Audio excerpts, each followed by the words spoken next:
13일 주일 예배 시작하겠습니다. 다 함께 찬송가 288장 찬양하시겠습니다.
사도신경으로 신앙 고백하시겠습니다. 나는 전능하신 아버지 하나님, 천지의 창조주를 믿습니다. 나는 그의 유일하신 아들, 우리 주 예수 그리스도를 믿습니다.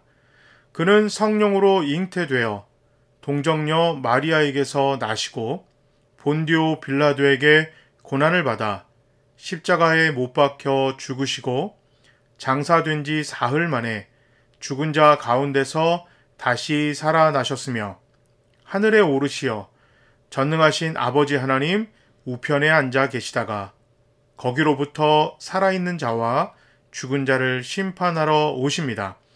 나는 성령을 믿으며 거룩한 공교회와 성도의 교제와 죄를 용서받는 것과 몸의 부활과 영생을 믿습니다. 아멘. 교회 소식 전하겠습니다. 금주도 대면 예배로 드립니다. 10시 청소년, 11시 어린이, 장년 예배를 드립니다. 비대면 온라인 예배는 11시 교회 유튜브로 함께 드릴 수 있습니다. 매주 교회 소독을 합니다. 또한 교회에 들어오실 때 체온 측정과 명부 작성은 꼭 해주시기 바랍니다. 손소독과 한 칸씩 자리를 띄어서 앉으시기 바랍니다. 서로의 안전을 위해 음식물 섭취나 신체 접촉은 피해 주시기 바랍니다. 온라인 헌금 안내입니다. 국민은행, 신한은행 계좌로 온라인 헌금해 주시면 감사드리겠습니다. 하루빨리 정상화가 되도록 기도 바랍니다. 코로나19로 힘든 시간이 계속해서 지나가고 있지만 우리 모두 기도하고 힘냅시다. 교회 소식 여기까지 전하겠습니다. 하나님 말씀 보겠습니다. 하나님 말씀은 사도행전 1장 6절 말씀입니다. 사도들이 한자리에 모였을 때에 예수께 여쭈었다. 주님, 주님께서 이스라엘에게 나라를 되찾아 주실 때가 바로 지금입니까? 아멘. 하나님 나라는 한 사람이 예수 그리스도를 자신의 구원자와 주인으로 섬기며 하나님의 통치와 다스림 아래서 살아가게 될 때 그의 삶에 하나님 나라가 임하게 됩니다. 하나님 나라를 세우는 것이 바로 우리 구주 예수 그리스도께서 이 세상에 오신 목적입니다. 이것이 우리 주님의 꿈이고 비전입니다. 예수님께서는 이 일을 위해 3년 동안 12명의 제자들을 선택하시고 그들을 집중적으로 양육하셨습니다. 그러나 안타깝게도 이들 가운데 예수님께서 세우고자 하신 하나님 나라를 제대로 이해한 사람은 단 한 사람도 없었습니다. 신앙생활을 수십 년 동안 하면서도 제자들과 같이 이미 이곳에 하나님 나라가 임했는지도 모르고 살아가기도 합니다.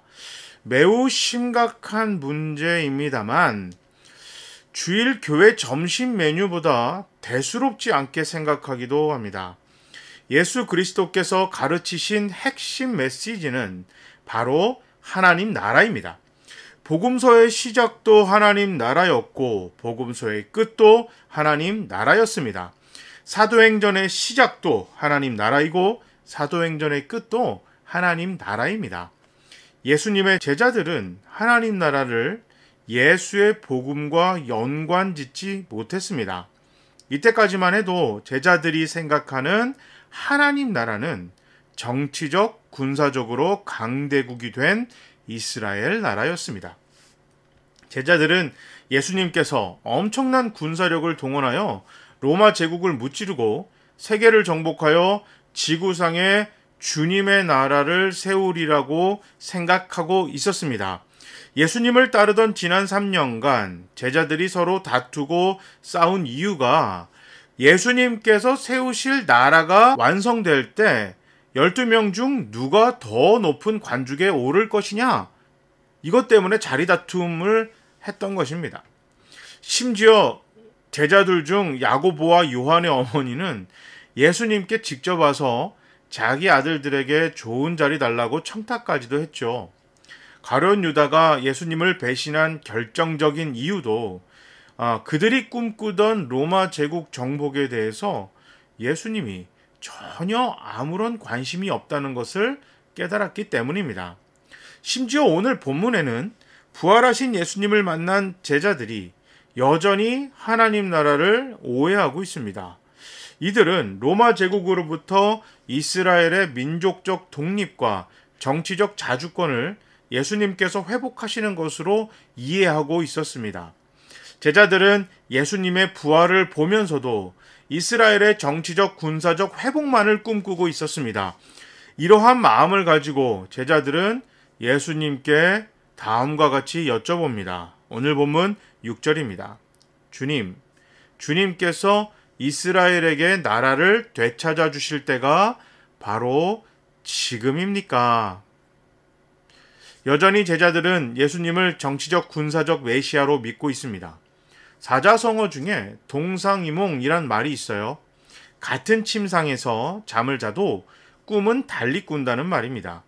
예수님과 제자들은 3년 반 동안 함께 지냈으나 말 그대로 주님과 제자들은 동상이몽이었습니다. 전혀 다른 꿈을 꾸고 전혀 다른 곳을 바라보고 지내왔습니다.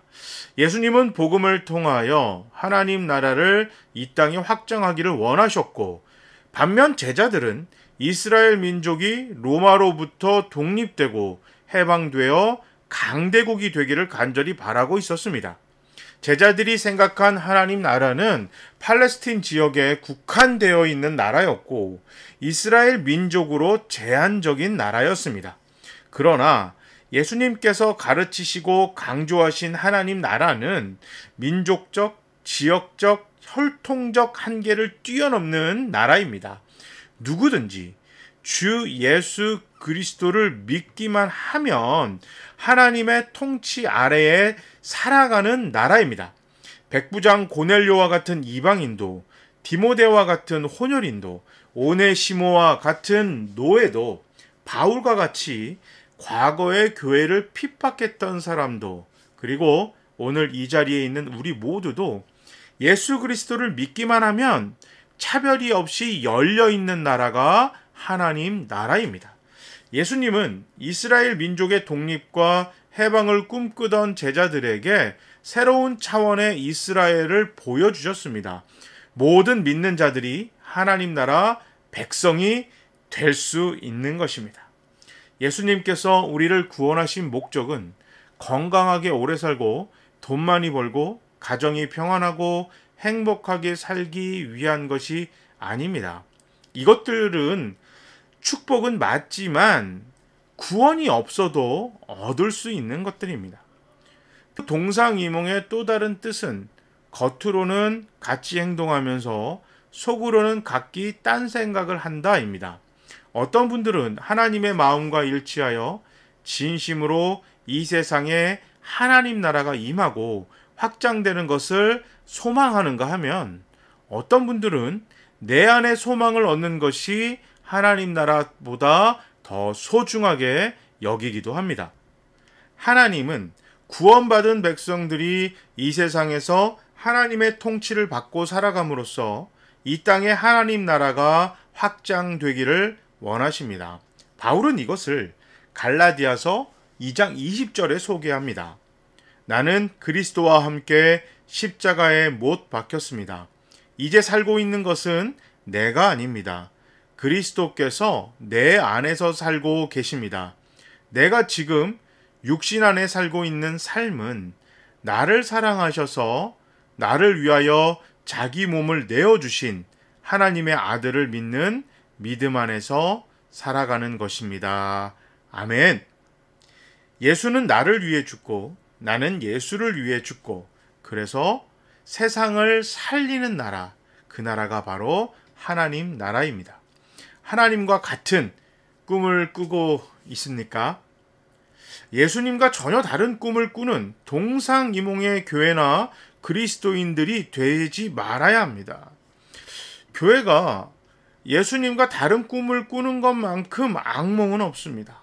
그리고 이 악몽은 꿈으로 끝나지 않고 더 비참한 현실로 드러납니다.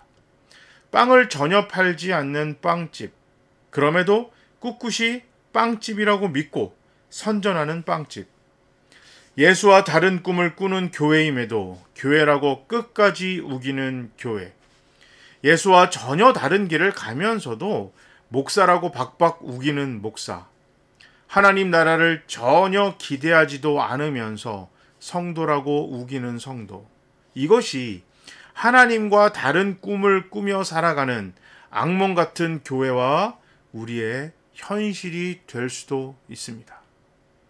자신과 전혀 다른 꿈을 꾼다며 스승을 팔아먹은 제자, 자신들과 전혀 다른 길을 간다며 스승을 버리고 도망간 제자들, 부활하셔서 40일간을 다시 하나님의 나라를 가르치시는 예수님, 그 예수님의 면전에 다시 그들의 소망을 묻는 제자들. 이게 무슨 블랙 코미디도 아니고 이런 비극이 어디 있을까 이런 생각이 들어요. 그런데 이 어이없는 황당한 일이 지금 오늘의 본문이고 실제 우리의 삶이 되기도 합니다. 아무리 십자가의 은혜로 구원을 받아도, 구원받아 하나님 나라가 임했어도, 귀에 못이 박히게 말씀을 듣고 공부해도 하나님과 같은 마음, 같은 꿈, 같은 방향, 같은 자세를 갖기 위해 끊임없이 기도하고 노력하지 않으면 이 땅에서도 누릴 수 있는 하나님의 나라를 결국 죽어서야만 누리게 됩니다. 죽어야만 가는 나라가 아니라 살아서도 누리는 나라가 되기를 소망합니다. 우리에게 오지 않거나 지나간 그 날들이 아닌 바로 지금 이 순간 누리고 맛보고 전하는 나라가 되기를 정말 간절히 원합니다. 성경 속에서만 존재하는, 또 누군가에게 전해 들은 그런 전설 같은 이야기 속의 나라가 아니라 지금 우리에게 현실로 임하는 나라가 되기를 소망합니다. 여기 우리 교회에서, 우리 가정에서, 직장에서, 학교에서, 우리가 운전하는 차 안에서, 화장실에서, 마트에서, 식당에서, 그리고 내가 만나는 모두에게 진짜 하나님 나라를 보여주고 느끼게 하고 맛보게 하는 우리 모두가 되어야겠습니다. 주님과 같은 꿈을 꾸고 주님과 같은 길을 가고 주와 같은 방식으로 살아야 주님의 나라가, 하나님의 나라가 바로 지금 우리의 삶에서 드러나고 맛보고 느낄 수 있습니다. 이미 우리에게 주어진 하나님의 나라를 우리의 게으름이나 무관심이나 우리의 믿음이 없음으로 인해서 놓치고 사는 그런 안타까운 일들이 일어나서는 안 되겠습니다.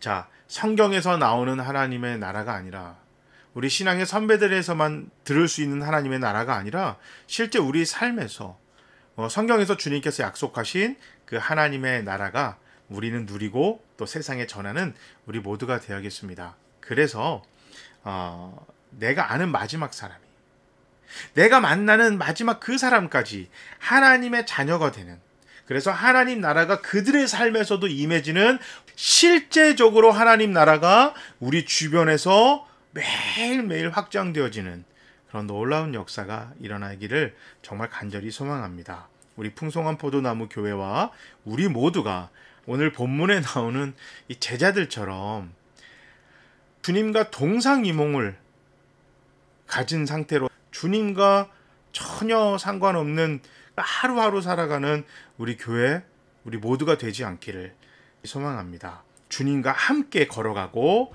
주님과 함께 꿈을 꾸고 주님과 같은 방식으로 매일매일을 살면서 하나님 나라가 우리 교회와 우리 모두의 삶 속에서 드러나고 확장되어지는 은혜와 축복이 일어나기를 간절히, 정말 간절하게 소망합니다.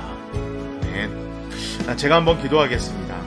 사랑의 하나님, 우리를 구원해 주셔서 정말 감사드립니다. 나의 하나님, 우리 하나님 돼 주셔서 감사드립니다. 하나님 나라의 백성이 된 것을 정말 감사드립니다. 하나님 나라를 언제나 지금 느끼고 누리고 살기를 소망합니다. 주님이 허락하신 하나님 나라에서 주님의 방식으로 살기를 바랍니다. 주님이 꿈꾸시는 하나님 나라의 확정이 우리 교회와 우리 모두를 통해 이루어지기를 간절히 바랍니다. 어떻게 하면 그 일이 우리에게 이루어질지 항상 고민하고 기도하고 노력하는 우리가 되겠습니다. 성령님 도와 주시옵소서. 하나님 나라가 실제적으로 확장하기 위하여 힘들고 어려운 중에서도 주님께 헌금을 드립니다. 이 경제적인 어려움 속에서 헌금을 한 당신의 자녀들을 축복해 주시옵소서. 재정이 어려워 고난받고 고통에 신음하는 당신의 자녀들과 어려운 교회를 도와주시옵소서. 귀하게 드린 헌금 더욱 귀하게 쓰이도록 주여 주시옵소서. 코로나19와 이 모든 재난 같은 이 상황이 하루속히 끝나게 하시고 현재 모든 어려움에 신음하고 몸이 아파 괴로워하는 당신의 자녀들 도와주시옵소서. 우리 교회에 성령의 충만한 은혜를 내려주셔서 이 어려운 시절에 부흥하고 또 어려운 사람들을 돕는 교회가 될 수 있도록 축복을 허락해 주시옵소서. 여호와는 우리에게 복을 주시고 우리를 지키시기를 원하며 여호와는 그의 얼굴을 우리에게 비추사 은혜 베푸시기를 원하며 여호와는 그 얼굴을 우리에게로 향하여 드사 평강 주시기를 간절히 원합니다. 아멘.